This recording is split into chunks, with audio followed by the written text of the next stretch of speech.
సల్మాన్ అంత్యక్రియలకు స్థానికుల్ని అనుమతిస్తామనడం దారుణమన్నారు కాసు మహేష్ రెడ్డి. డీజీపీని కలవడానికి వస్తే ఎందుకు అపాయింట్మెంట్ ఇవ్వలేదని ప్రశ్నించారు. కనీసం రిప్రజెంటేషన్ కూడా తీసుకోలేదన్నారు. న్యాయం చేయడం పోలీసుల వల్ల అవుతుందా అని ప్రశ్నించారు కాసు. చేశారో లేదో కూడా తెలీదు, అసలు ఆ ముద్దాయిని పట్టుకున్నారో కూడా తెలీదు. చివరికి ఎంత దారుణం అంటే ఎక్కడైనా సరే పెద్ద నక్సలిజం చూసాం, ఫ్రాక్షనిజం చూసాం. చనిపోయిన వాళ్ళు వాళ్ళ ఇళ్ళ దగ్గరికి తీసుకెళ్ళి వాళ్ళ మత సాంప్రదాయం ప్రకారం కార్యక్రమాలు జరుగుతాయి. ఆ గ్రామంలో, వాళ్ళ ఊర్లో, ఆ పట్టణంలో. ఊరికి తీసుకురాకూడదంట పిన్నెల్లి గ్రామానికి.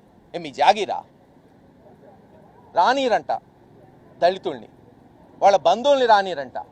అందుకే జగన్మోహన్ రెడ్డి గారి ఆదేశాలతో నేను చెప్పా, మేమే వస్తున్నాం, ఆపేవాడు ఆపండి. ఈరోజు మీరు ఆపితే రేపు అదిగో ఆ జగన్మోహన్ రెడ్డి గారు వస్తాడు, అప్పుడు ఏం చేస్తారన్న. అట్ట కూడా రానిరా, అందరం పోతే 5గురిని పంపిస్తారంట. ఇది అన్నా పేరంటమా?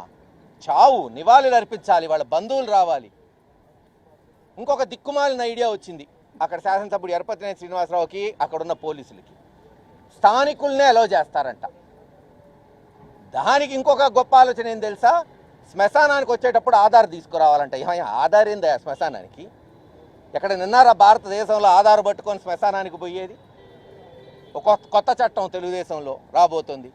శ్మశానాలకు కూడా ఆధారాలు తీసుకొని రండి, ఎవరు స్థానికులు, ఎవరు బంధువులు, ఏ కులం, ఏ మతం తెలుసుకోవడానికి. ఇదా పాలన? చివరికి పోయాం,